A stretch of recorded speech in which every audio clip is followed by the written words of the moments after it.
And we're live. That was the most relaxing amount of silence I've ever had. Nice.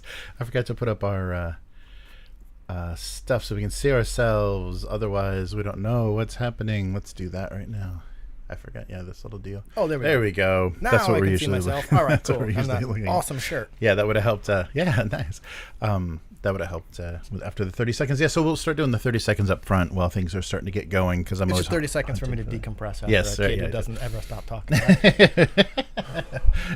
Not to mention, I can send you that little animation if you want to just like put that on your phone and hold it up for your kid. You know, it won't work. 30 seconds. It won't work. What's that? Why haven't we quiet for 30 seconds? Not to mention there's like a new-ish guy at work, and I feel bad, but there's like something about his voice. Mm-hmm. And like just the amount of speech that is coming out of his mouth. And I'm just like, I just spend most of my workday with like earbuds and not even listening to anything. Just kind of right. Just to stop the sound. Yeah. Nice. You know, it's I don't know, maybe it's something where I find it a lot easier to focus when there's not like words kind of around me, right? And the fact that like, if you know, it's in Japanese and my Japanese is terrible, there's still language and stuff happening around me, so I'm just like, it's distracting. I want to focus. That's why I need just like put on just like white noise or something, or just anyway. Yeah. So yeah, that's the fun, and especially Japanese offices. Nobody gets their private office. It's just like one big room. It's one giant room where everyone's talking about everything all the time. All the time. Yeah. Yeah, I don't know. I don't know about that. I don't know about that. Yeah. Nice. Yeah, because even people that are making decent money, really rich companies, that's the format. Is just push a bunch of desks together. The only people who get offices are like president and vice president, the important people, right? Yeah. And then the number of meetings that happen in there, you don't get the office to yourself anyway. Yeah. Yeah, right. Meetings. That's the other thing they love. God. Oof. Yeah, I love the low light design areas in companies. That's my favorite. My favorite. You could pretend to go to sleep. Yeah, after lunch, that's brutal. Yeah, you're just this is hard to stay We've been here for 3 hours and we haven't talked about anything. Please, for the love of God. Anyway. Nice. So, what you've been up to? Any gamey stuff? No, well, not really. I mean, kid starts elementary school next Monday. Next Monday is like the week off, and he's got to go to like summer camp. Anyway, things are going to like be real different for everybody. So I've just kind of, to minimize stress, I've kind of like put stuff away, because unfortunately my partner is the kind of person who thinks like, if you're not focused on solely on this thing, you're not paying attention to it. So anyway, long answer for no, but I have been working up different basing schemes for Tiny Lion Rampant. Oh, cool. Because I figured, okay, I ordered a bunch of I really like Alternative Armies resin bases. Just you can sink a magnet in them. So I ordered a bunch of bases from them. They've arrived, and I've decided that since I'm already basing an entire unit, shrunk down unit on one base, I don't have to follow the 12 models on each thing, because you can't take them off anyway. So why not just use a number of little tiny models that make the unit look good, right, and match up with Baucus's way they supply them. Oh, nice. Yeah. So like before, when it was like 12, well, they're sold in strips of 4, which means I'm either like cutting a little strip in half or doing something. So I'm just like, no, I'm not going to do that anymore. So that's what I've been doing. Oh, cool. Nice. Yeah, we missed Dune last Saturday. So anybody that was waiting for that, it didn't happen. We were waiting for that. Yeah, so we got a little bit extra time for planning and stuff. But yeah, we had a sick player, so yeah, it didn't happen. But yeah, we'll get after it. And we've got the play rules, the 1.0 play test rules now for the Epic. 1.0. Yeah. So that's the ones I saw. This is the official, all the red text corrections and stuff. So we're getting closer and closer to something that's going to feel finished. There's still a lot of back and forth, especially people talking about like disembarking from vehicles and stuff. There's a lot of stuff people have questions about. I'll have to read that again, because it kind of seemed like you could like disembark and also get an extra action with that kind of Yeah, because unit? they get that unit gets the same command as whatever the vehicle has, but it counts just the exit is rough ground, I guess, the ramp or whatever you're running, so you can't get a sprint out of a vehicle. But then people were asking, well, can I just pull my vehicle up to a building and can they run straight into the building? Like, I mean, like as it stands now, right? This thing gets an advance or a sprint, and then the unit inside gets the same action, so it sounds like you almost get a double move. Yeah, advance right. and then advance out of the Oh, yeah, thing, yeah. right? Yeah, and Or I think they were... and then sprint, which Yeah, seems a bit much to me. They were trying to... I think they were trying to prevent, vehicles from sprinting, and then... Because that would be halfway across a battlefield. It would be, yeah. Yeah, so we'll see. We'll see what how things finalize. But yeah, it's a really active group, so it's good that they keep making corrections and changes, and it's nice that things get posted as answers, diagrams and stuff. Right. And they've already... Oh, that was a thing too in the woods. The rules that changed is you have to be at least 2 inches from the edge. If you're more than 2 inches from the edge, you can't shoot out. Right. You're still in cover. You get the cover, but you can't shoot out. So you have to kind of like line yourself up. You have to line your unit around the edge of it. Anything that's can't stay in coherency and is too far back, doesn't count as shooting. Right. No, 'cause I remember reading the rules. Yeah, it makes sense. Like there should be a point where like the unit in rough ground or whatever, or cover benefits from cover but can still see out. And I think like a certain number of inches in is kind of the standard kind of thing. Or you could just say like you have to be in base contact with the edge. Right. That would be another way to do it. Right. Yeah, so we'll get a game in there and see how things are going. I like the rules for Mantic's Epic Warpath. Yeah. Yeah, so we'll keep on that and keep you guys up to detail, up on the details of those. And for all the people who aren't interested. Yeah, sorry. Skip ahead. Skip. Sorry. Skip to this time code. Yeah, I did one of those. So I did a unboxing for the Case File 2 for Blade Runner, the Fiery Angels book, and I did a skip ahead to this time code if you don't want it spoiled if you're a player and you just wanted to see what's inside the box. And it's like a 50-minute video and 40 minutes is spoilers. Well, of course. I mean, like, so it's like that's skip ahead and all the video's over. Sorry. It's not necessarily like a mystery, but it's a detective. Yeah, thing, you're right. Like there is a solution. It's not one of them like hippie wishy-washy indie games where like the solution is whatever you want it to be. No, and that I was being facetious there, right? Like sometimes the thing that the players come up with is the best choice and you just go with it, but not in like a published module like that. Right. Yeah, so if you get any, especially with this one, because there's immediately you're like, what the hell's going on? And if you know what's going on, then you're definitely you have spoiled it for yourself. You're definitely in trouble. But so hopefully that was useful for any game runners, useful information kind of our experience, so that just watch that 30 minutes of kind of talking about the adventure, save you from the 12 hours of the actual play to see how everything actually shook out. That's what they said. They said on the box too. 180 minutes. It was like really okay. 3 hours? Not even close. Yeah. Not even close. Yeah, we did like 4 sessions of 3 hours. Well, I mean, like even their initial one for Alien. I mean, they said it was like 3 sessions, and it was like, bro, this thing can go for like, depending on what happens, it can go for a lot, like 6. That's true. Yeah, players, especially if they're super cautious or if they want to explore a lot of other parts, not just like you can't, if you're not able to like railroad them down to, and the ship is exploding, let's go this way.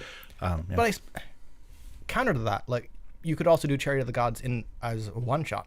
Like I've done it as a one shot like twice or 3 times now. Oh yeah. So that's a pretty flexible adventure where you're like, there's enough here to run like almost like 6, 7 4-hour sessions, or compress it down to a 1. That's true, because there's like points where you can just say, okay, now this happens. You gotta move it on. Yeah. So you can't leave. You can't. Don't dilly dally. Oh, you're dead. Too bad. How you doing in that vacuum? Not so good, right? Yeah. It's not just the xenomorphs; it's the lack of oxygen that'll get you. Yep. Yeah. Oh man. Hey, I'm even behind here. I gotta get my notes. So So hopefully tomorrow we'll be back on and we're doing. So it's going to be the big event. So House Abacoster is hosting. They produce ships and military vehicles, and they're doing this what they call the Great Breaching. So they manufacture them under the water and then they launch them out. And so they're inviting all the representatives from the great and major and minor houses to witness this. And we're going to kind of gamify that and play that as kind of diplomacy or espionage. So they're going to try to get higher status people to come and help their relationship and standing with the houses, and a lot of Why do they build ships under the water? we just came out. Well, the core they're on a water moon, and the core of the moon is iron, and so they're metal. So the metal that they manufacture, it was just their idea. It was their technology. I'm thinking, how are you gonna like pump all the habitable places out of water? Like, it's all up out of the water. And what is this, a crew of dolphins? Right. Yes. So it's just for the drama. Yes. So the kind of science advisor is from a long line of very, very talented people. He didn't get any of that talent, so he's all showmanship. Yeah, he's all flair and detail. So decoration, more decorative than functional. All right, so tune in for that.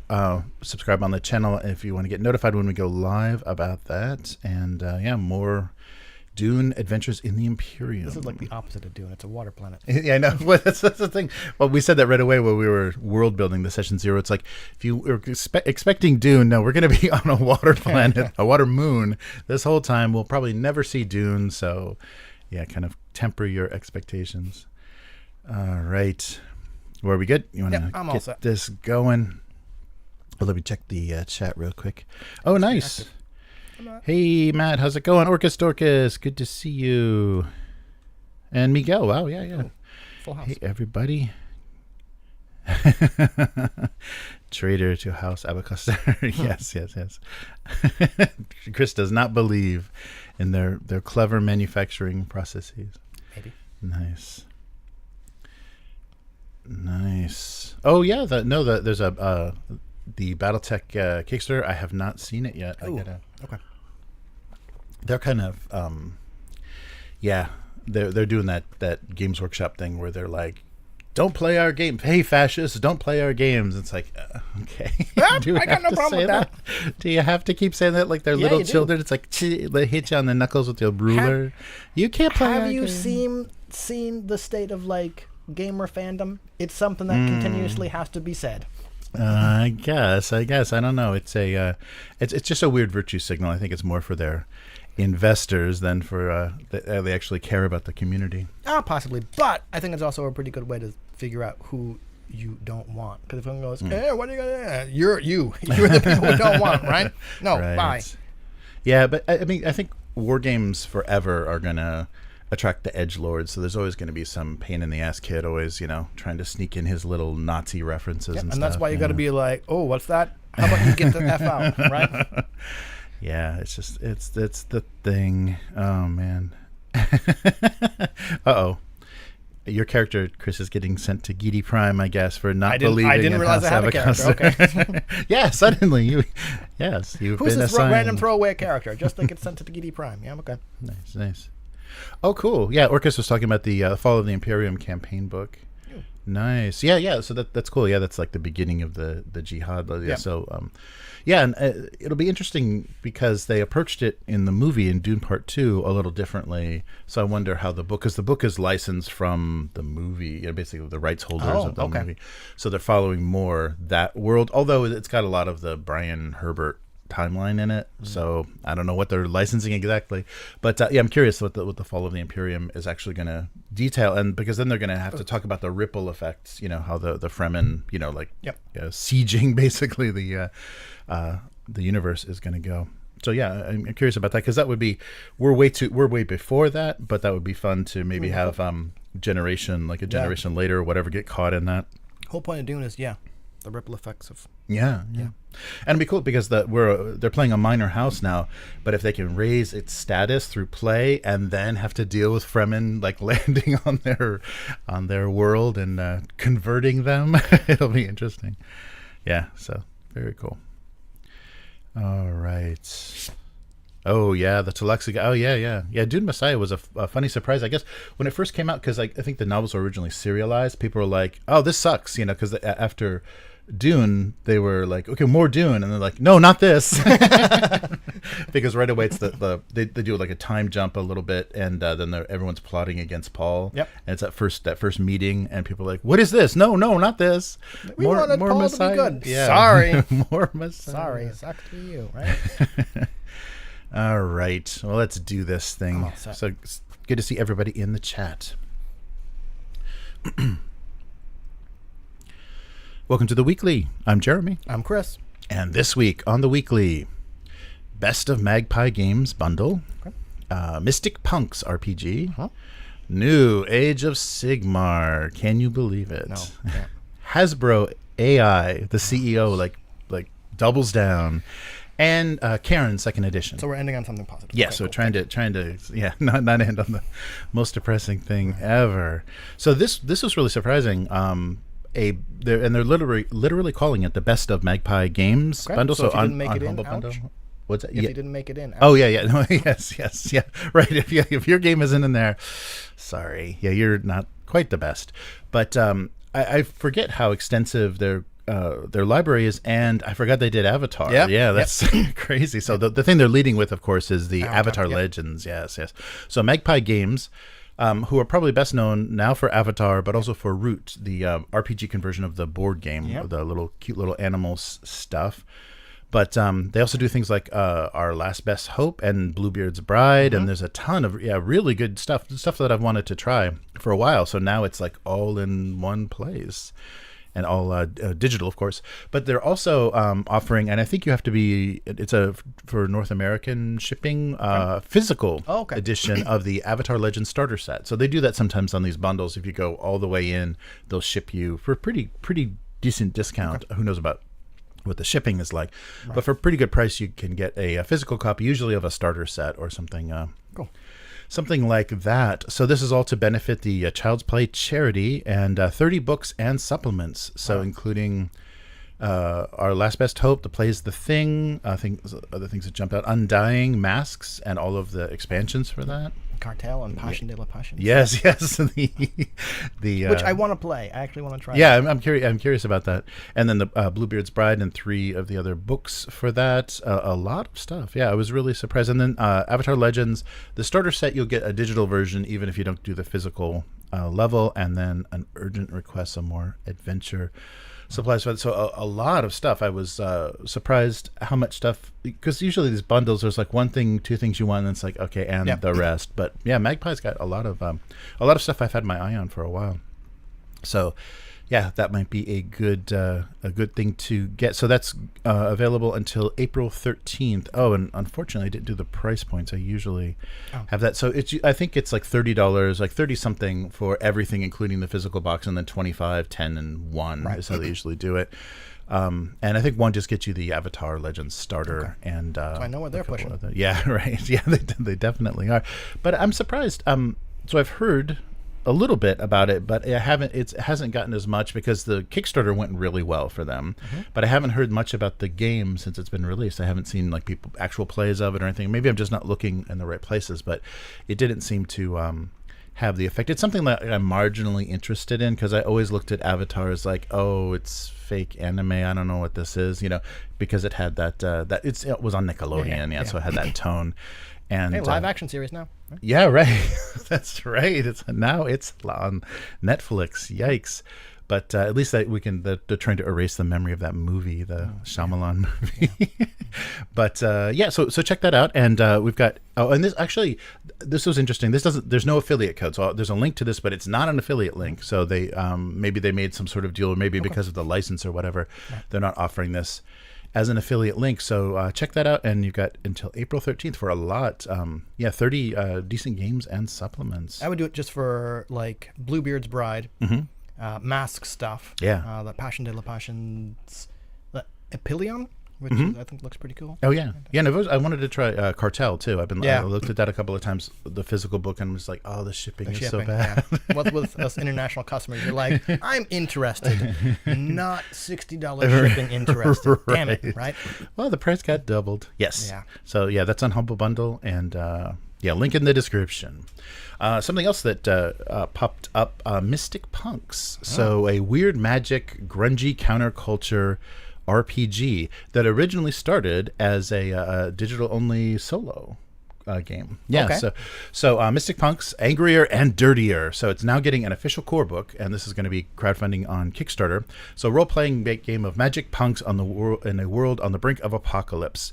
So it's a kind of 80s and 90s. So think like Reaganomics, Bush years, kind of railing against the establishment, man. So Anthony Maloro, the creator, originally did this in 2016 as a solo RPG. And the aesthetic was kind of a blend of B-movie horror, magical monsters, and itinerant mall teen fashion.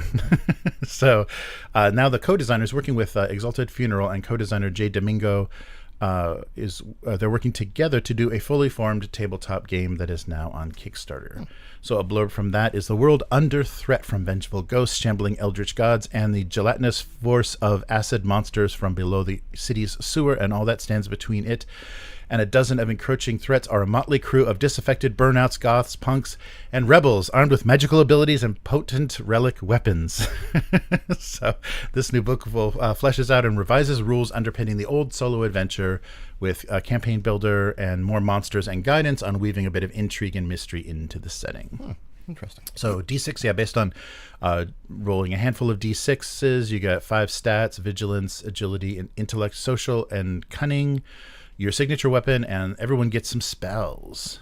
So everybody's Mystic Punk. Yes, everyone's a Mystic Punk. And only you know the true name of the weapon that you're wielding, but it is a cheap knockoff you got from a kiosk at the mall. So it's like, I was just imagining like the throwing stars and stuff that you could get in the 80s at the shopping mall kiosk. So yeah, Ninja it's Boom, gonna be that. And there are astral markers that act as guides. And I thought they were actually like markers. Oh yeah, there we go. Astral mark. Well, there could be. The Sharpies were kind of astral popular. Markers. So the weird real world of the psycho realms bleeds into your dimension. So yeah, this is 250 pages. Wow. So a hefty serving of artwork, and they list a bunch of artists involved on the Kickstarter page. 45 monsters from space, underground, and that weird industrial park a few blocks down. So they're going to do a Tome of the Dark guide as well. So a core book and then Tome of the Dark, which will be tables and tables and tables. So Who loot, doesn't magic, like tables? Yes, weed strain. There's a weed strain table too. So if you want to roll to see what you're smoking, scenarios, trouble and anything else. I'm not saying this is OSR, but I've noticed, or I feel like there is like this connection between like drugs and OSR. Like there's always some kind of like hallucinogenic table or weird table, and it's kind of like, as someone who like doesn't necessarily care what other people do, but I just think it's kind of like weird that this seems to be kind of associated for me. Just like, why? Right.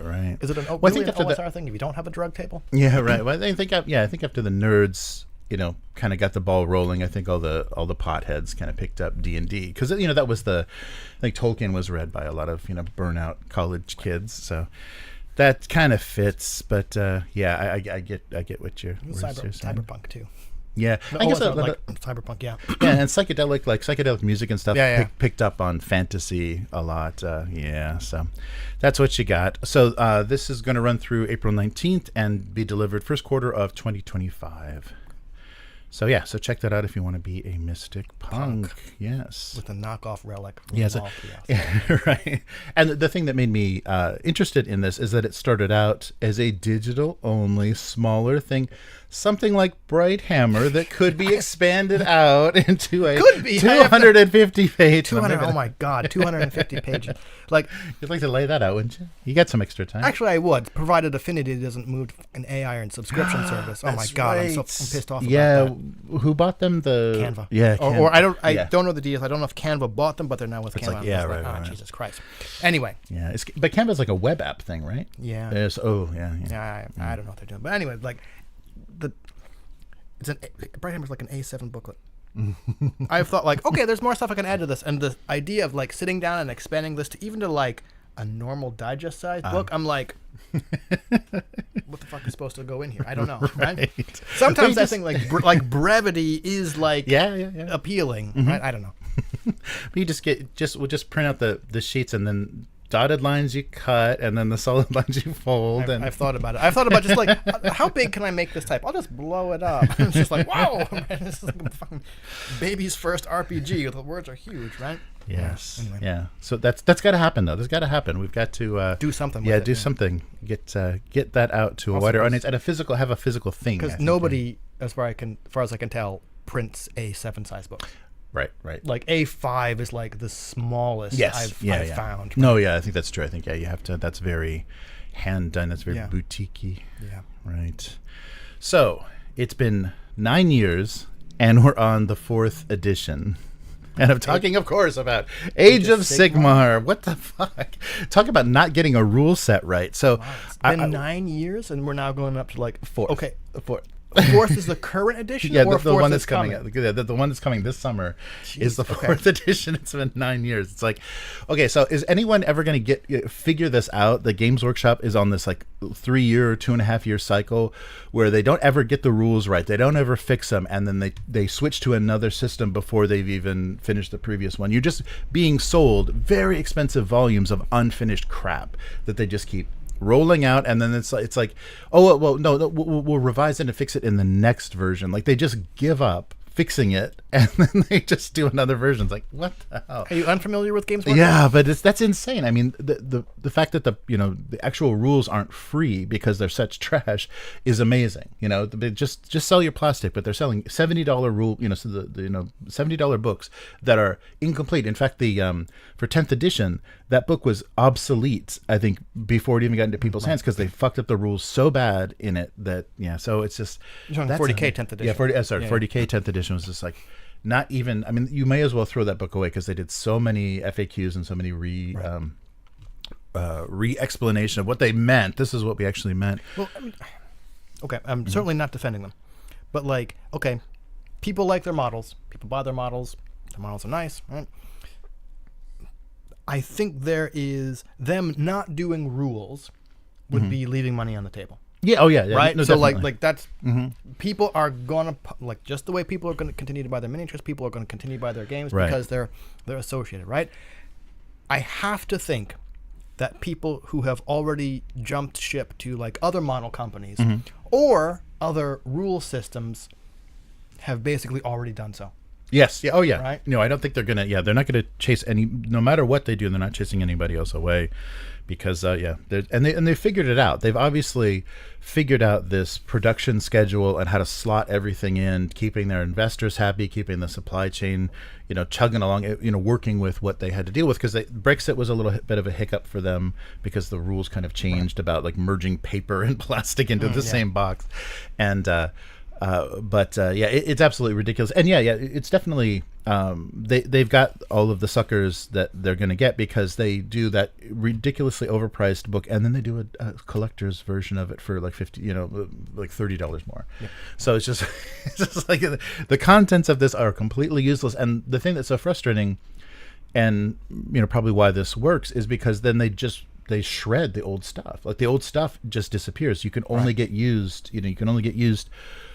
Older stuff because they don't sell any of that back stock or anything. They don't clear any of that out, or it doesn't get oversized. Buying it? Yeah, they just set it on fire. And in fact, when they release stuff, when they release the old codexes and even the old White Dwarves and stuff, they take the rules. I've seen out. that. Yeah. They blank out the rules. It's like, you won't be needing these. You can just look at the pretty pictures. Yeah. But anyhow, what is coming up with this 4th edition?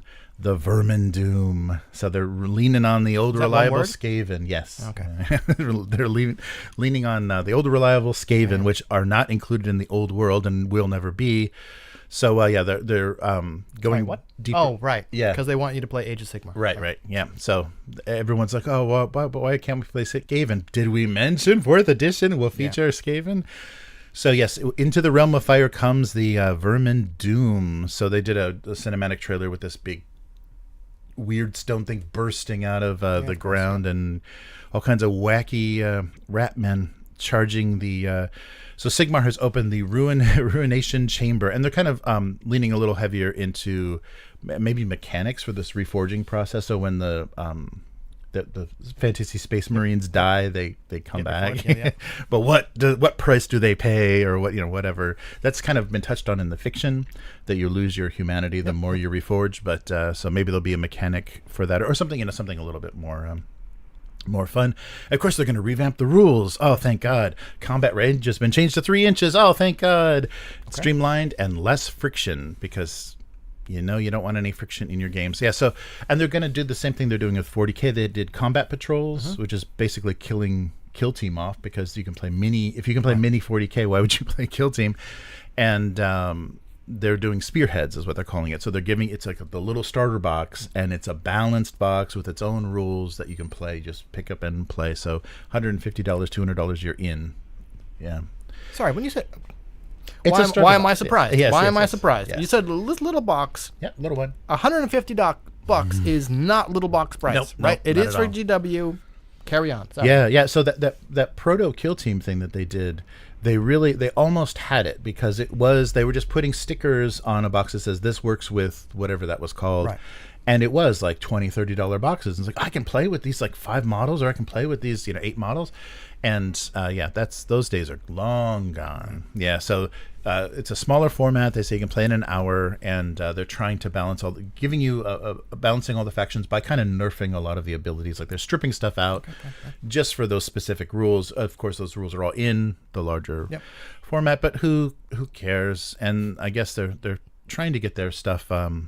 Trying to get their stuff together for Age of Sigmar. They're saying they're making it more modular, so you can just ignore a lot of stuff you don't want to play with, because they've added like spells that have miniatures that run around the table and stuff. All this, spells, So they got all this nonsense that they've added over time, and I guess you can just say nope. Well, I mean, like that's the thing with any kind of rule system that has to continue. Like if you continuously put stuff out for a rule system, unless you're extremely careful, you eventually end up with rules bloat, right? Just so many things.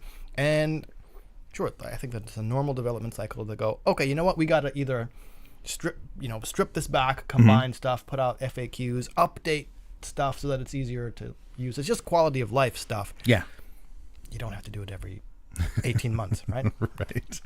Well, they're gonna. But so everyone's gonna get War Scrolls at launch for free, which are just crap that are not playable, but because they know how pissed off you are that your army books are useless now, suddenly all useless, they hand you these free stat lines to play in these new rules, and then eventually to be replaced. And they're never as good as whatever new codex they put out. Yeah, and they're always just thrown together, crap balanced, and you sit and wait for your codex.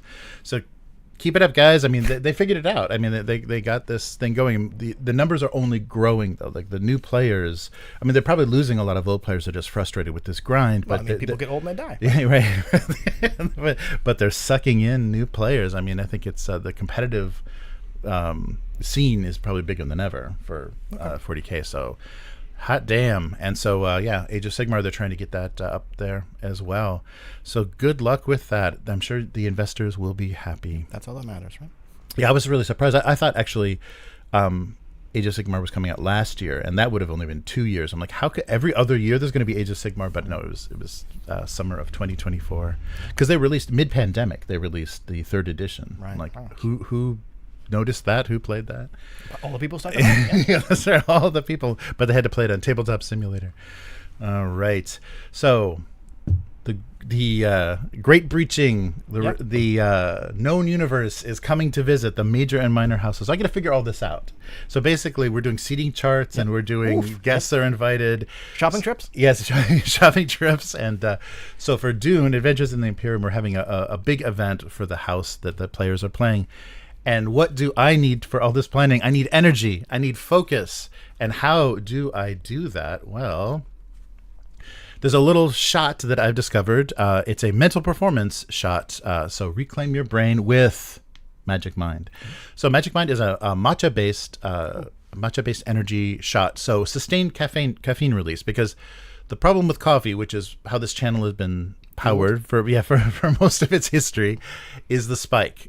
So you a few cups of coffee, start to get jittery, and then eventually you're going to crash. The caffeine in coffee does not sustain it. It just spikes.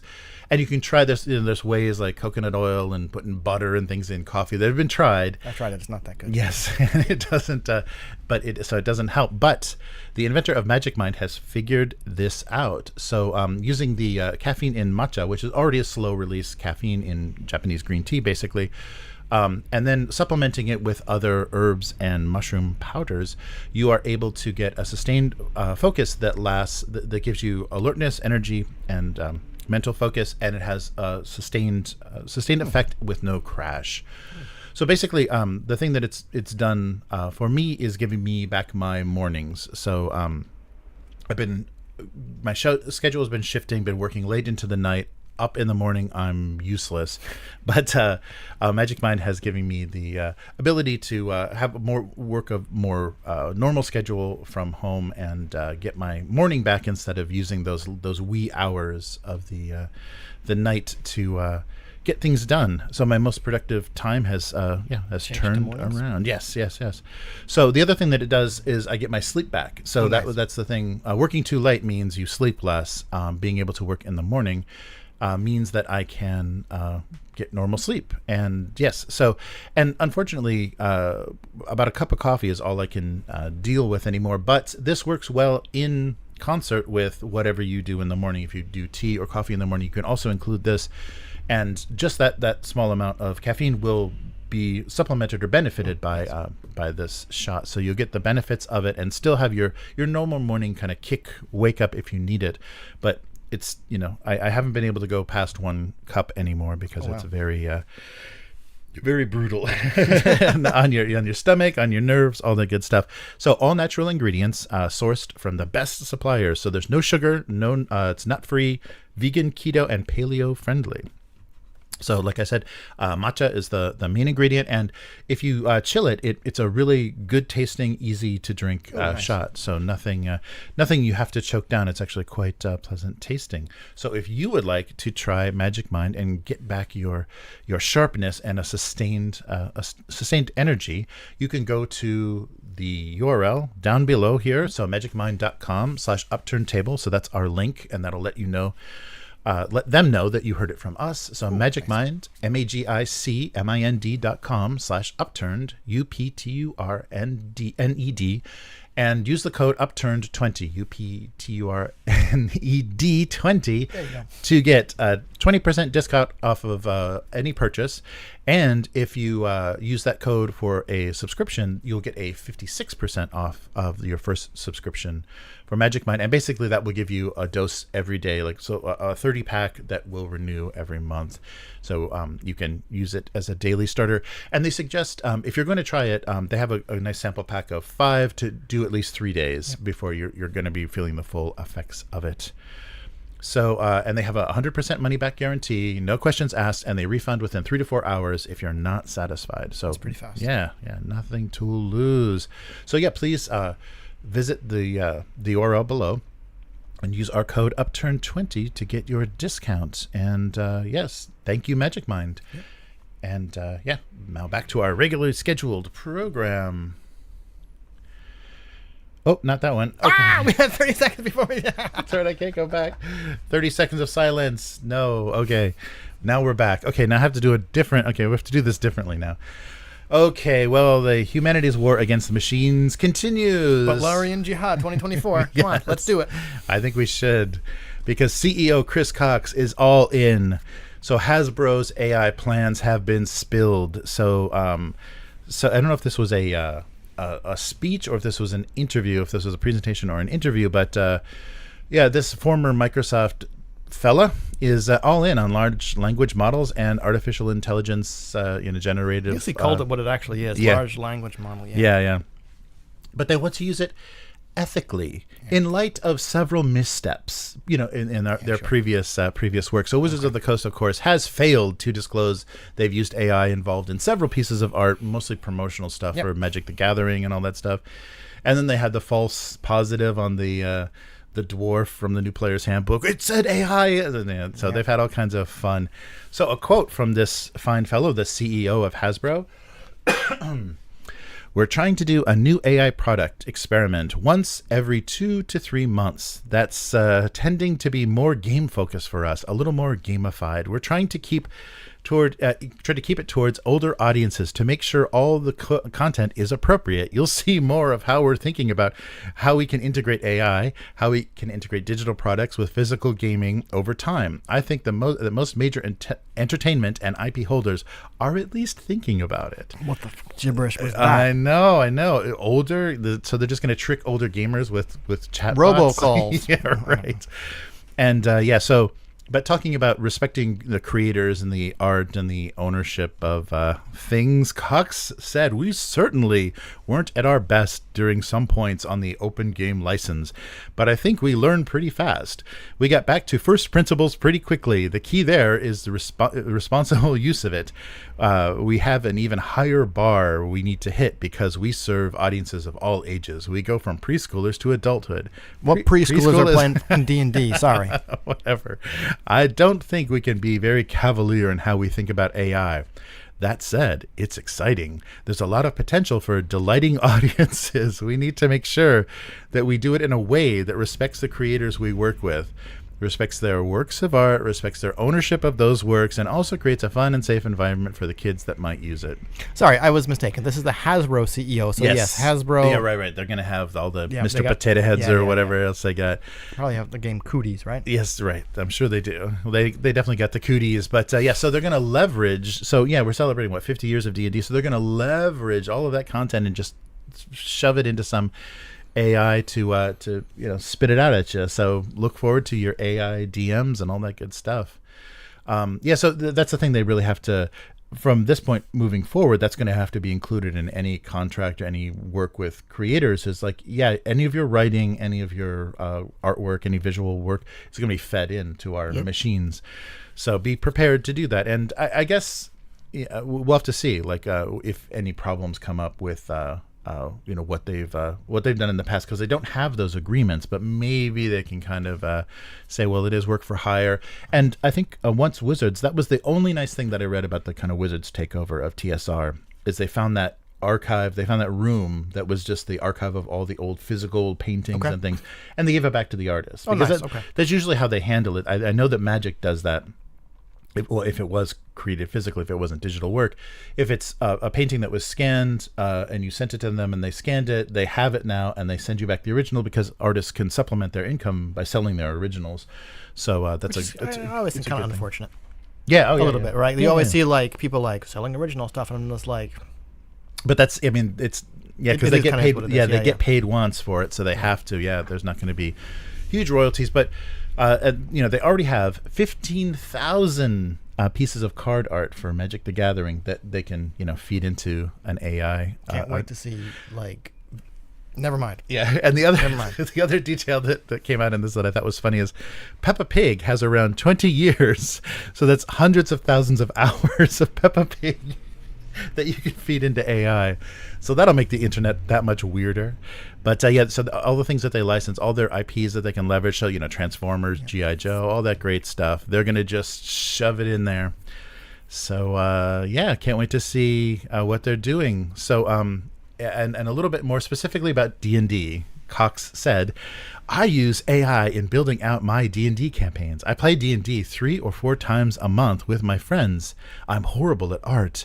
I don't commercialize anything I do. It doesn't have anything to do with work, but what I'm able to accomplish with Bing Image Creator or talking to ChatGPT, it really delights my middle-aged friends when I do Roll20 campaigns or a D&D Beyond campaign, and I put some PowerPoints together on a TV and call it an interactive map.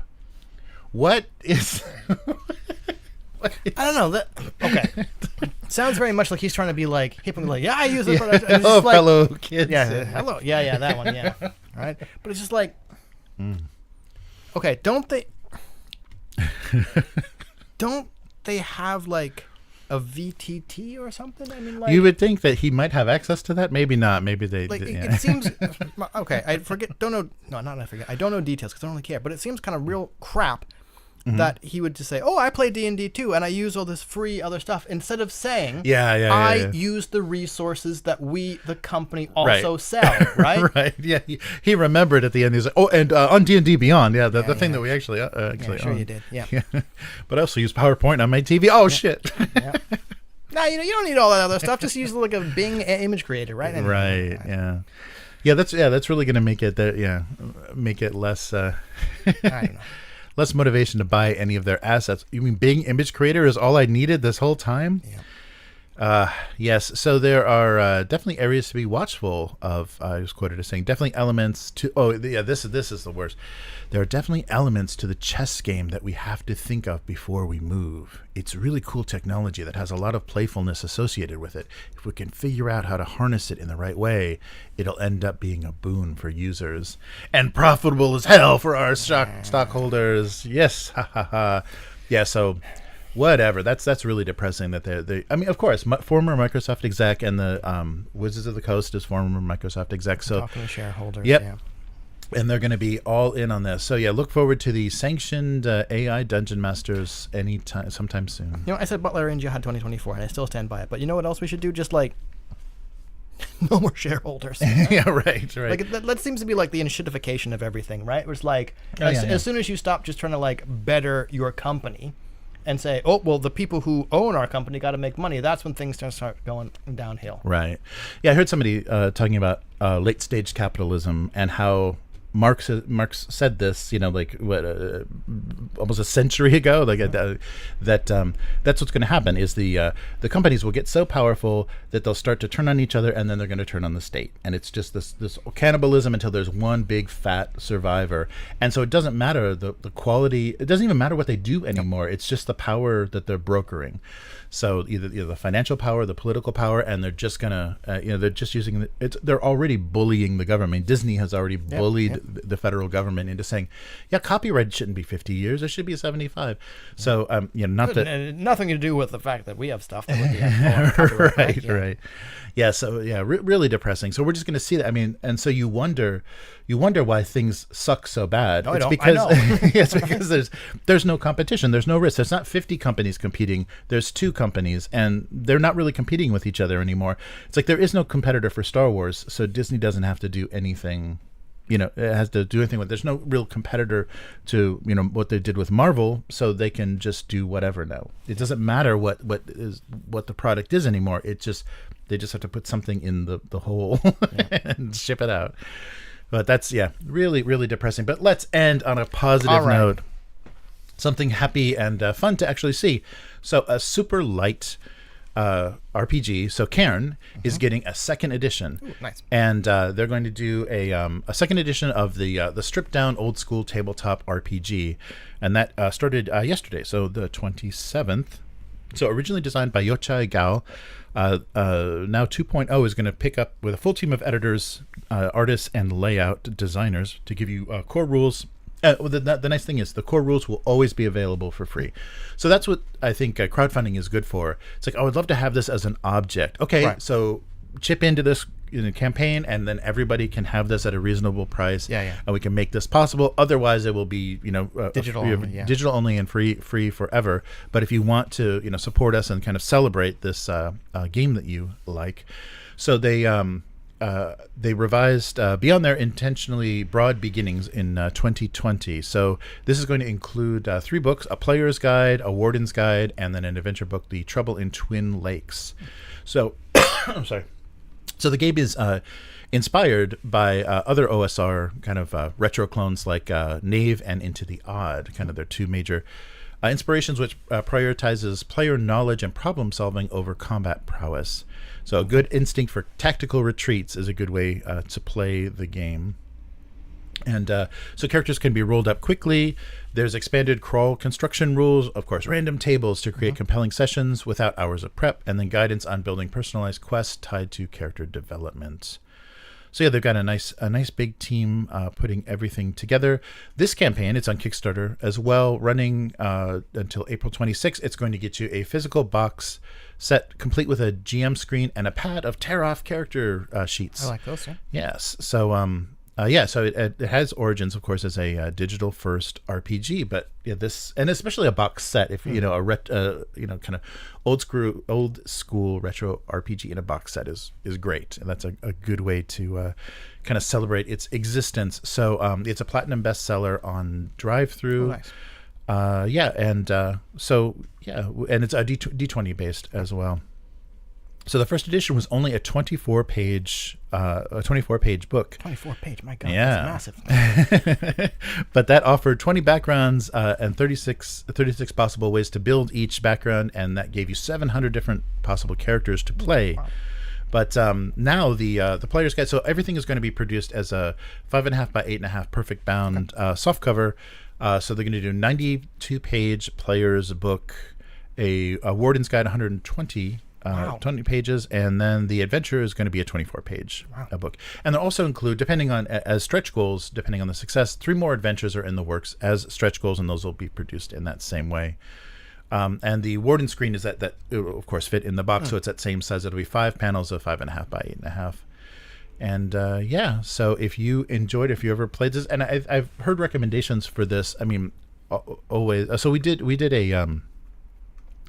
a campaign that Matt ran of one of the inspirations. So we played Knave, Right? Yeah. Knave 2nd edition, and I have Into the Odd. We haven't played that yet, but it's all kind of the similar thinking. So the D20, but kind of like a stripped down, more rules light idea. So yeah, if you're interested in those kind of games at all, and the artwork that they've got to support this is really great. So it's definitely worth taking a look at. So the digital version of this for everything is $20.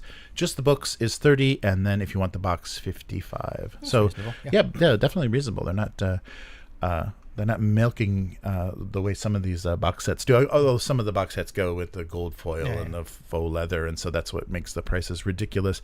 But that also includes all the stretch goals that you get as both, and everything is both physical and digital if you do physical pledge. So yeah, that's I'll put a link to that in the description, and that's Space Penguin Inc. that is helping make that possible. So yeah, take a look at Cairn if you're interested in Into the Odd. Cool. Or anything like that. So that'll do it for this week. Yeah. So where can people find you? On Blue Sky and Instagram at Hivemind, HYVEMYND, where I think it's tiny lion rampant base schematics for a while. Nice. Excellent. Cool. So how about you? And I'm trying to draw my single panel gag cartoon, Abuse Cartoons, on YouTube and Twitch. And you could read the cartoon on GoComics. So gocomics.com/abusecartoons. And if you'd like to support what we're doing here, and before we go, let's take a look at this. Where did I put? I can't find anything anymore. Too many tabs there. Yeah. Our new patron. So Crease111, thank you so much for supporting us on Patreon. We're on fire for you. If you want us to not be on fire. Right? Yes. So thank you so much for your support. Crease is our latest patron. Yay. And we'll keep the exploding fireballs going. I'm sorry, we don't get good notifications for YouTube membership. Patreon gives you notifications, but yeah. So sorry if we haven't noticed you becoming a YouTube member, but you are important and you are loved. So thank you so much. And if you'd like to support what we're doing here, consider becoming a weekling. The strongest of all supporters. You can do that on Patreon, patreon.com/upturntable. Tell us what you want to see more of on the weekly and more on the channel. And like Crease, just let us feel the love. Let us know you're out there. And and then have direct access to us from the private messages. And the audio for this live stream goes on to the RSS feed for Patreon, so you can listen to that without ads, and the audio is sweetened. Nice. All right. So that's YouTube. That's Upturn Table on YouTube and Twitch and all social media. Medias, yep. So thank you for joining us. We'll see you next week. Later, mortals. Goodbye.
All right.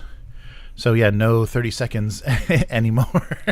We moved it to the beginning, but I got to figure out a better way to do that. But hey, how is it going, everyone? Good to see everybody in the chat. So yeah, we'll get to some Dunin again. Yeah, I was surprised that Magpie bundle is nice, and so it gives you the books and then all the expansions that were produced for a lot of their games. Nice. The further future dystopia version of Mystic Punk. Yes. Nice. Yeah, that just looked fun and had really playful artwork, kind of like Repo Man, like Magic using Repo Man kind of aesthetic. So pretty fun. That's right. Yeah, and Miguel said it cannot be worse than the original Rogue Trader as far as against Reagan and Thatcher. Nice.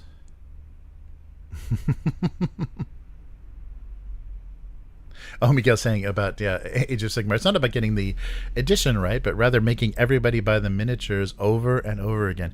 Yeah, that was really depressing to see the dwarf release for the Old World, for the Old World Fantasy.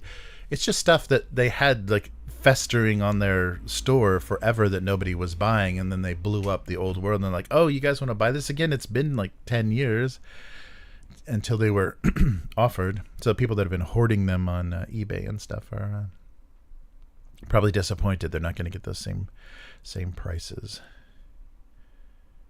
Yeah, that's right. Yeah, right. Miguel saying, Fantasy Flight thinking that people that are already invested in X-Wing would just buy it all over again with a new edition. Yeah, but Games Workshop has figured it out. I mean, they really make people. They don't even give you a complete game, so you can never stop because they never finish a version, so you can't say I only play 8th edition because you're playing some broken half-finished thing. Maybe some factions have some nice balance or something, maybe the army you play, but they never finish the rules, and so they never have a complete game, and then just moving on. It's like speed dating. Malibu Stacy has a new hat. Yeah, exactly, Orcus. That's exactly what there's a rat and he's riding that's amazing. That changes my whole view of Skaven. Yeah, as soon as I saw the cinematic trailer with the Skaven, I'm like, of course they'd have to lean into that because everyone was like, what, no Skaven in the Old World? Yes. Worst game company combo ever. Final Fantasy Flight. Yes. Yes, a couple of I know. Age of Sigmar's just never caught on for me. Like Chris bought the whatever their RPG, the Cubicle 7 RPG, and it's just like they're the lore and stuff, the weird way that they did it. It's like everybody's from a bubble, this little pocket dimension, and and I guess they're pretending that always kind of existed, like with the winds of magic and everything. But it's really a shame, and the fact that they brought it back. And I don't know how they're going to rotate through all these games. The releases are going to be so hysterical because they just have to. There's somebody with this like spreadsheet from hell slotting in all of this. Okay, Necromunda, and then the tiny Legion guys, and then the Plastic Heresy, and then 40k, and then they just have to keep staggering this stuff all out. And now that they can't even shove some of that onto what were they even called anymore? The guys that did only the resin, they're gone. They just absorbed them. So there isn't even, they can't say, oh, yeah, you guys do some Blood Bowl characters and some Necromunda crap, and we'll keep with our regular plastic releases. It's all kind of smushed together now into one giant GW mess. Oh, yeah, for the way that they did the combat patrols, because it basically is that they're starter sets, whatever they called them before, but the prices of those have gone up. They used to be, if you could get it for under $100, wow, that's great because that's enough miniatures to actually get kind of started. But now they're they're close to 200, or at least in yen. So it's yikes. Yeah, Yeah, they've really slimmed those down, because whatever the start collecting sets or whatever they called them originally, it was, some old models, but sometimes they'd have a new HQ or whatever. And originally, but now the combat patrols, yeah. And I think once they got them balanced and actually like made them playable, now they want to charge money for them. Oh, Matt's saying the great breaching is going to be the shiz, no matter what Chris says. Yes, Chris is against launching ships out of the water. Nice. Hey, dude, how's it going? Good to see you.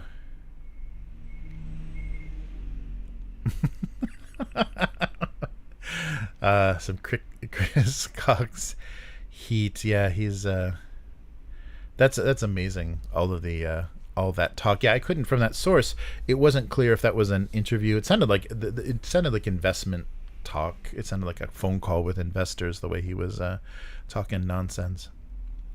But yeah, we'll see.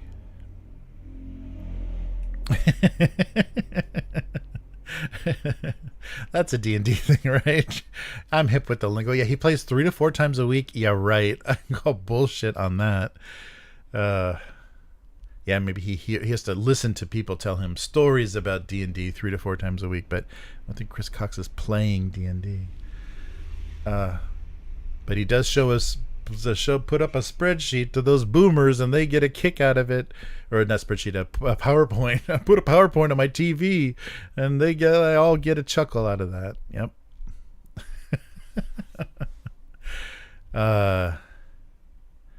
Yes. Yeah. It's weird. Oh, Miguel's saying, Miguel gets it. Cox wants to use AI with D&D because that way he can play with his friends the way they all like it, using PowerPoint and Excel. Yes, it's the most fun ever. Yeah. It's gonna be weird what they decide to lean into. And I think, like he was saying, we use it on our older customers, I think, to sound more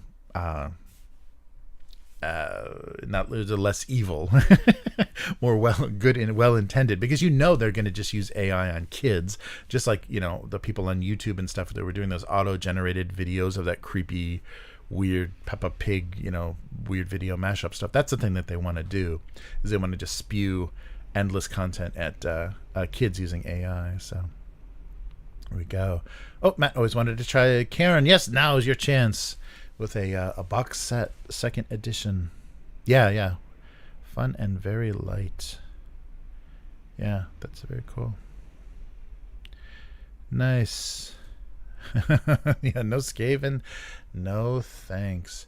Yeah, so I'm curious to see what they're going to do, because they especially with Age of Sigmar, they lean into those like centerpiece models where it's just like this ridiculous, like 120 mil base with this giant crazy thing going on, just for, I guess, the effort of having to paint something ridiculous. And so they especially do that with Age of Sigmar, so they're going to do some crazy Skaven half mountain thing, I'm sure, just to slide around on the battlefield. So that's weird, because they're going to Age of Sigmarify. I mean, Skaven already had their big, like the Doom Bell and some of their big stuffs, but they're gonna do something ridiculous just to fit what they've how they update all their armies.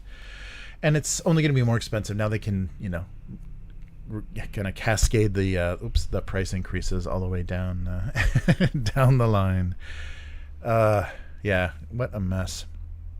But I was really surprised that they were coming out with versions that quick. It just proves that they have this production chain thing kind of figured out. And now that there were definitely some hiccups, because they were having, one of the blogs that is always on 40K, is always talking 40K, was talking about North America having huge production problems and people not getting anything, because I think they had problems with the logistics for that weird automated warehouse they were doing in like Tennessee or someplace in the US.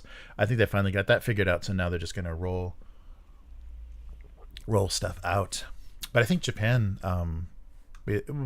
both Japan and Australia always get fucked. They get ignored, and overlooked because Japan, I don't even think they have old world fantasy yet. It's not even out here yet. So weird, but whatever they think. But obviously, it's keeping the shareholders are happy. So it's genius. It's brilliant, and multi-million-dollar bonuses are on the way for you, Mr. Cox. Yes. Keep up that talk. Yeah, keep pretending. Oh, I'm jumping companies, of course, but yeah, keep up the that talk to shareholders and those bonuses. Yeah, I think that was the most frustrating thing is people think that those bonuses that CEOs get are based on doing something well.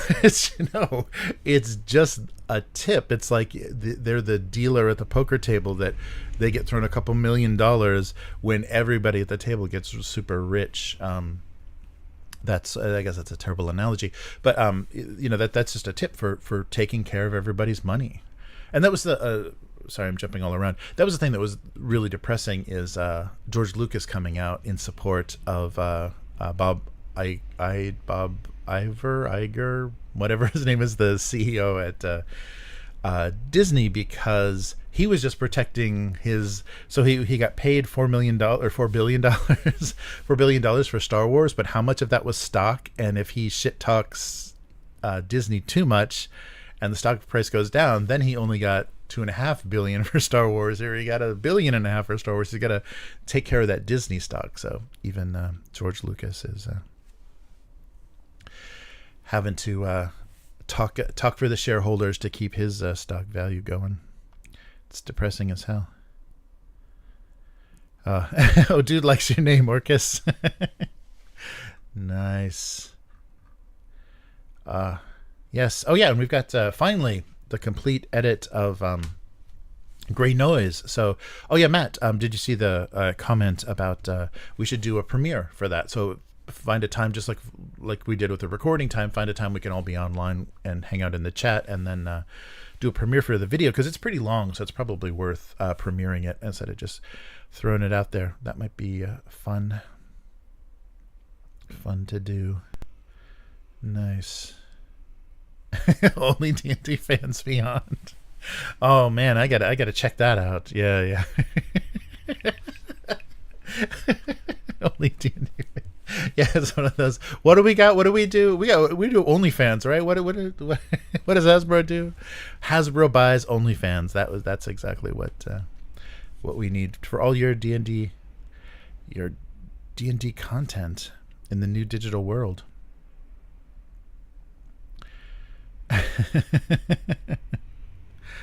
Oh man. Oh cool. Yeah, we'll have to do that. And oh yeah, and I'll put everybody's links to everything. Yeah, that'll be fun. We've got a so yeah, anybody that has been hearing about that and waiting for it, we've got a 2-hour, is it over 2-hour? Almost a 2-hour discussion of a bunch of different topics on tabletop with a bunch of creators, a couple of them that are in the chat. So Matt and Orcus, and then Nathan from AARPG. We all talked about stuff. Yeah, that'd be cool to coordinate a date and time and just launch it, because it's already uploaded, so we can just do kind of instant premiere anytime. I can just switch it over and we'll do a little countdown and we'll be good to go. Yeah, it's just so I'm good anytime, because I know it's probably we should have a good North American release time. Nice.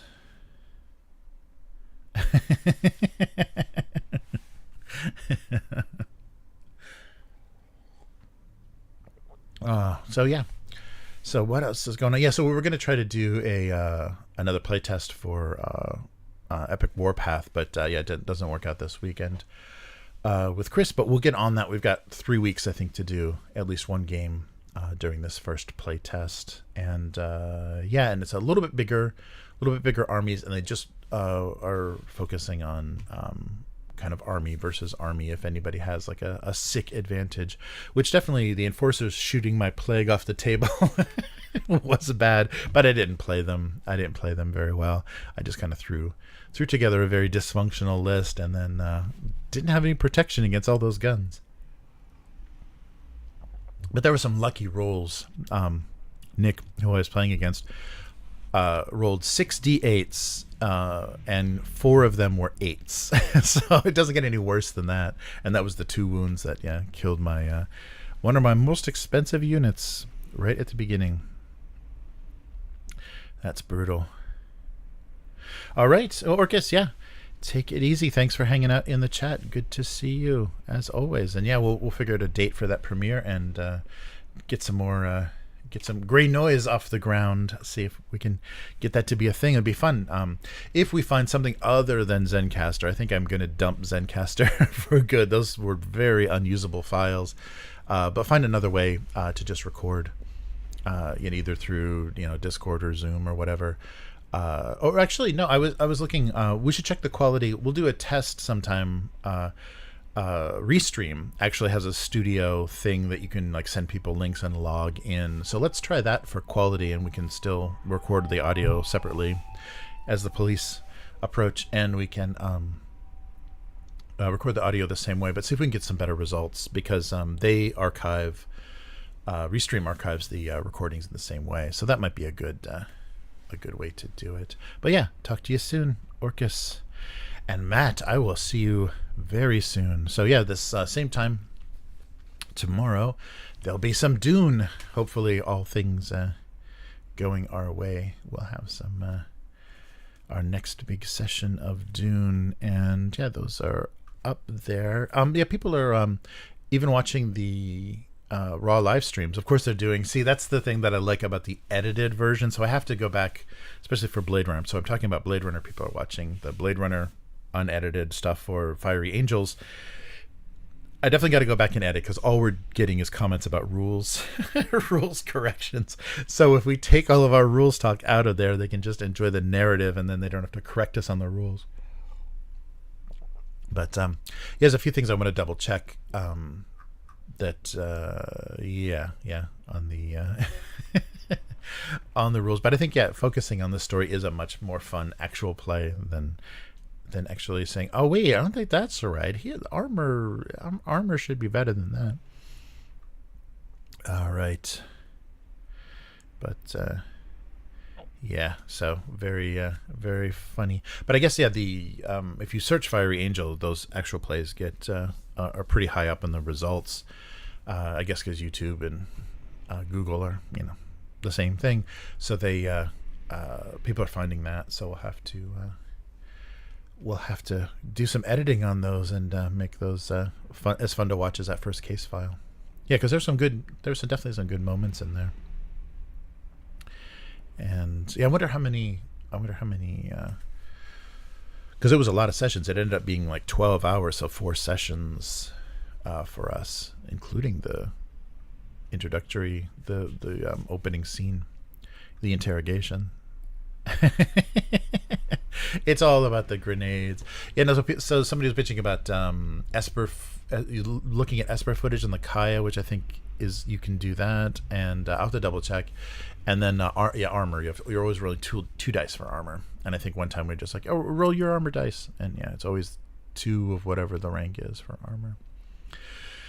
So lots of fun with the rules.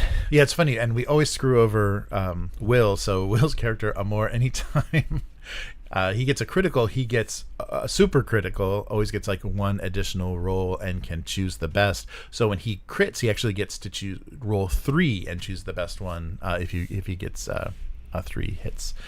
And we've never done that. Will always gets shortchanged. He's got that super cool ability, but I think it's because Will's character is so talky that he's rarely involved in combat. So it's always a thing we overlook.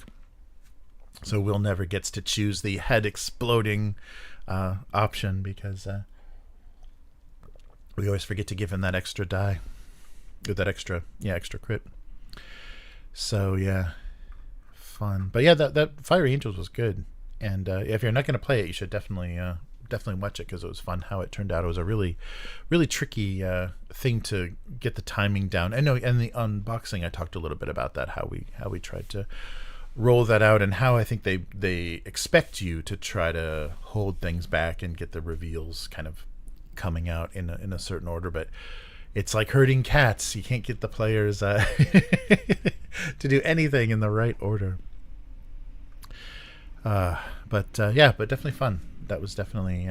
I'm looking forward to the third case files. They're going to finish things off in an interesting way. Although we've already kind of seen the inside of Wallace and stuff, so I don't know how much more can be revealed. But what will be interesting though is if they go deeper into the Replicant Underground, because they're going to release that source book for replicants. So it'd be interesting if the third case file,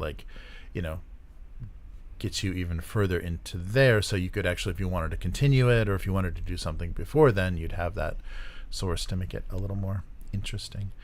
I don't know. We'll have to wait and see. But yeah, that was that's the interesting thing about both Alien and Blade Runner, is I like the pre-written stuff. I like the cinematic adventures for Alien, and I like the case files for Blade Runner. But as a campaign, I'm wondering if it's as sustainable, if it's as enjoyable, if it's if you're doing it more traditional campaign style, or if you just kind of run out of stuff. It's like, what, another replicant? Or I don't know what. And as they release more of the source books, we will find out. We'll find out if it is. That's right, because we've got the colonists, the colony book coming out for Alien, so that'll really give us the full, because we've had the Marines, and now we'll have the colonists, and that'll stretch things out a little bit more in that setting. Give you a little bit more to do. Hopefully give you some ideas that don't involve only being ripped apart by xenomorphs. Nice. Oh yeah, Matt's saying maybe Blade Runner more so than Alien. Yeah, that's true, because Blade Runner is so narrow in scope, and Alien they give you, space trucker, corpo, scientist. They give you a lot of options for kind of only following a certain path. You could come up with some interesting mysteries, although hopefully it'll be better than Prometheus. And it's cool we're getting new Alien content. I wonder if Freely having that license, I wonder if Romulus and the new stuff that's coming out is going to be included in that, so they can give us source books that would start to include some of that, or how that goes. We'll have to see how that all shakes out, because Modiphius, with their license for Star Trek, they were able to release, as new shows were coming out, they could release source books for Lower Decks and Discovery and everything. So that would be cool if the new Alien content gave them some more stuff to play around with, because they did kind of integrate the Prometheus stuff interestingly with kind of established Alien stuff. They didn't make it unbearable. So we'll see. Oh, Casey, how's it going? Nice to see you. Very cool. Yeah, thanks for the support as always, Casey. Very good. Yeah, that's true. If you lent more in, that's true, because if you structured those, Dame came into the LAPD kind of thing, there is a lot of stuff you can play with. And I've been afraid for us to do any Blade Runner between the case files, because I don't want to step on what might happen next, and I'm just enjoying what they're doing with their little immortal game idea. But yeah, no, we definitely could do that. We could eventually visit the publisher of that magazine. Maybe by the third case file, he'll come into it. Nice. Yeah, I'm glad you could catch us live. Yeah. So well, we should be on schedule. Okay. So yeah, in Japan, April is the beginning of all things. So it's kind of like it's the beginning of the school year. So first week of April instead of September, kids go back to school in April. So they basically get spring break as their summer vacation. So nobody gets a suntan or anything before you see them again. But the funny thing is that the public schools and stuff in Japan, all the teachers are different. Everything is all scrambled around, and they only have maybe 2 weeks to get that all working. Yeah, so it's very silly how hard that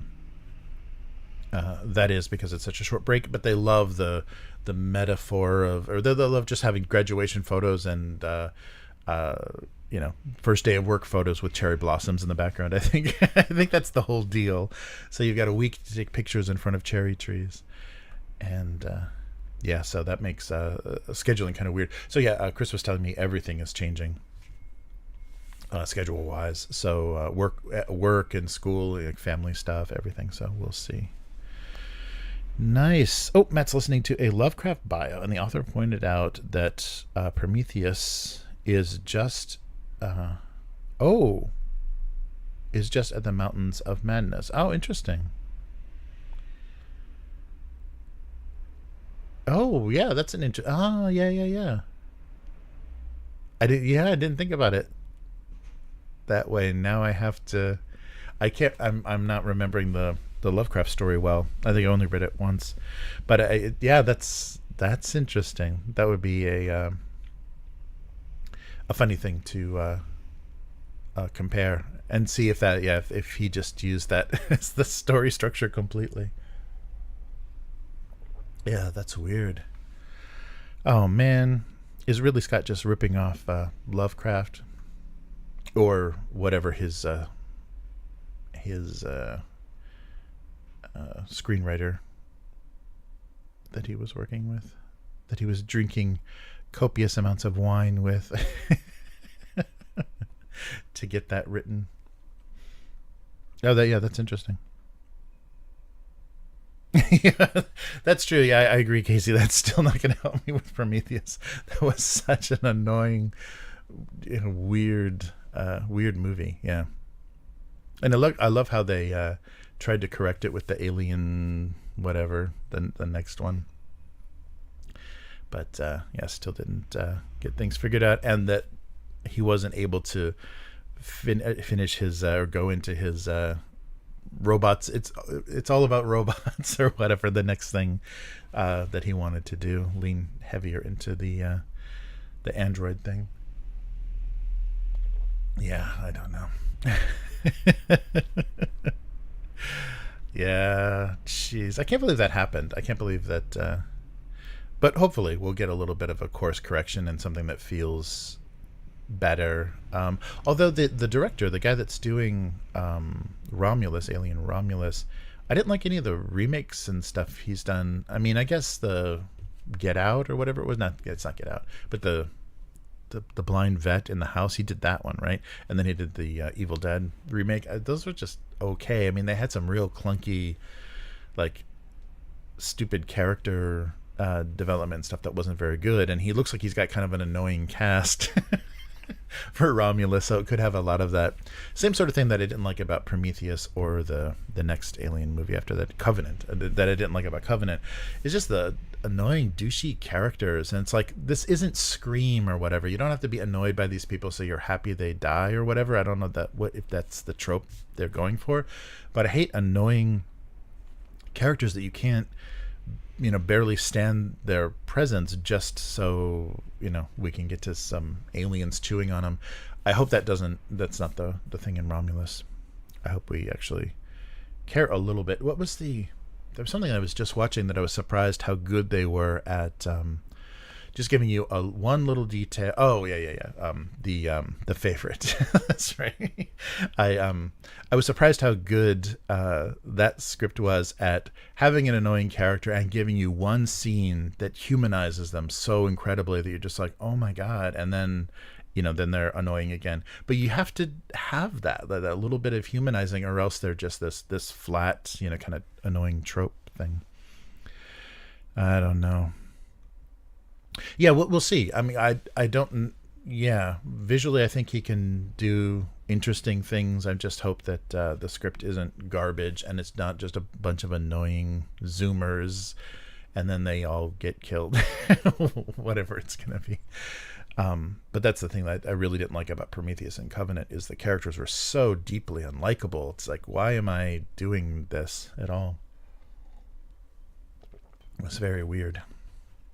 And it's almost like they took out, because especially with Covenant, remember they just dumped that thing on YouTube that was the kind of getting to know the crew scene, like they were like drinking together, and just kind of everybody was on the bridge and drinking and talking, and they threw that out on YouTube before the movie was released, where that should have been in the movie to get you to actually care about these people, because there was zero character development, but they actually like showed who was couples more and their individual dynamic, instead of just having weird lines in the actual film, like, she's a tough girl, she'd never get scared. It's like, what?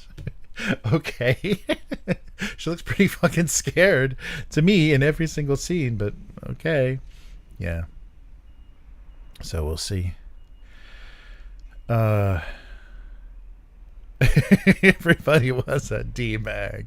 They could rename Prometheus just the D-bag crew. Yeah. Oh yeah, that's right. Yeah, between movies 1 and 2. Yeah. Yeah, timeline, that's going to be interesting to see. Yep, there's a new... I know, yeah. Dude, that's the thing too. Because of the kind of state of the internet, when I see trailers for stuff I didn't know was in production, or when stuff is being promoted, it's like, that's not real, right? Because we've had projects that have been announced that just don't exist. Like they never made it out of, like, pre-production hell. So they've never been a thing. So you get really confused. I still, the worst one, and this was the early days. This is like prequel trilogy, early days of like people doing fake fan trailers and stuff, like fake edits of different pieces of a movie to make a fake movie trailer. But when I saw, I forget which prequel movie it was, if it was the second one, like episode 2. But when I saw Jimmy Smits in the movie trailer, I thought it was a fake trailer. It's like, there's no way they cast NYPD Blue Jimmy Smits in Star Wars. I thought it was fake. I thought that was a joke. Like they had green screened him in. And so it's like, that's not real. I'm going to say the real trailer. Or did they just like put him in the real trailer? I couldn't figure out like why Jimmy Smits was in a Star Wars movie, but he was. He actually was. That I seriously, that's not real. That's not possible. Oh man. Oh yeah. Now we're getting AI trailers. Yeah. I really hate that it started out before they did the video stuff. There were people that were just doing slideshows of, here's whatever death metal Seinfeld or whatever. People are just rendering these like weird images out. I don't know why, just because they could, but yeah, now that they can, I think there's like free apps that'll give you like 2 seconds of video, like based on text prompts. So they can do like little tiny, quick cut stuff. So it's perfect for movie trailers. If it's just 2-second shots, they can just render little whatever video. Yeah, but yeah, we're definitely in a weird world where it's it takes some convincing. This is real, right? Because everybody has gotten caught watching something like, wait, this isn't. Yeah, especially if you never see. If there's certain things that they aren't showing in the trailer, it's like, no, this cannot possibly be real. And if you recognize that, like a effects shot or something from something else, you're like, oh, that's Armageddon. Yeah, really crazy. Yeah. But that was weird. Yeah, that was weird about Covenant, that they had any character development not included in the movie, because they wanted to put all do the fingering scenes in the middle of that movie. God, I really hate Alien Covenant. Yeah, it's the worst. But yeah, we'll see. I hope. And it sounds like him wanting to scale it down. Just the choices that they made, instead of making it like bigger. Let's out aliens or something. Making it smaller might be a good choice, and having it have that retro look. Yeah, yeah. That's a funny thing too, because I was just talking about that because my my daughter went to see a horror movie and she was terrified of it, and then we were just talking about horror movies, and yeah, Alien. The first Alien is definitely a horror movie, but the second one is an action movie that has like horror elements, like monster movie elements, and they never quite went back to that. Like nothing ever went back to that pure like sci-fi horror feeling, like a slasher movie or a haunted house movie kind of feeling in the Alien franchise. It all became like too complicated. So it'll be interesting if he goes back to that, if it's stripped down and it feels like Alien because there's one and they don't know how to fight it and it's taking them down one by one. If it has that more, there's less of this like outside noise. Because the thing that was interesting is it just had that little complication of the android saying, well, crew is expendable because we want to keep this xenomorph specimen. The corporation wants to study it. Having that little horror twist in it, or that twist in a horror movie was very interesting, but still didn't take away from the they're dying one by one, and now we know that there's nobody coming to save them. That made it all that more hopeless and terrifying. Yeah, but they didn't ever quite do that again. It was like yeah. So getting back to that is probably a pretty good idea. I think that works well. Oh man, but yeah, we'll see what what happens. Oh, I hate this. This version. I never get a good total runtime here of our streams. Yeah, that's so weird. The different versions of OBS work very differently. But yeah, let's try a restream multiple member chat and see how that goes for recording video. At least if I can just get everybody the same frame rate, then the video will look much better. But yeah, Matt, if you could coordinate a good time for you guys, and then just let me know. I'll be available whenever to do the premiere, and you can see our debut episode of Gray Noise. Nice. Oh, and also too, I was thinking about it won't be great, but I could divide the topics into their own videos as well. If you think that might be more, if you think that might be better or an easier thing to promote or whatever, we can do that as well. But let me know, and so see everybody tomorrow for some Dune, and if not, I'll see you next week. And I have some fun stuff to open. I just got some good stuff, and I want to open the Dune, since we're playing. Open the Dune Agents of Dune box, so you guys can see that as well. I was saving it for the longest time because I wanted to do that thing where we opened it and played it in a session without any prep or anything. But yeah, we don't need to do that. I've seen the contents digitally. We don't need to do that. But fun stuff. So Dune, Arrakis, Desert Planet, see you there, or not see you there, see you in that same universe, Matt. So everybody take care, and we'll do this again next time. So thank you to patrons and members for your support. And of course, this audio goes on the RSS feed, sans ads, and we'll do this again next time. So take care, everyone, and see you then. Goodbye.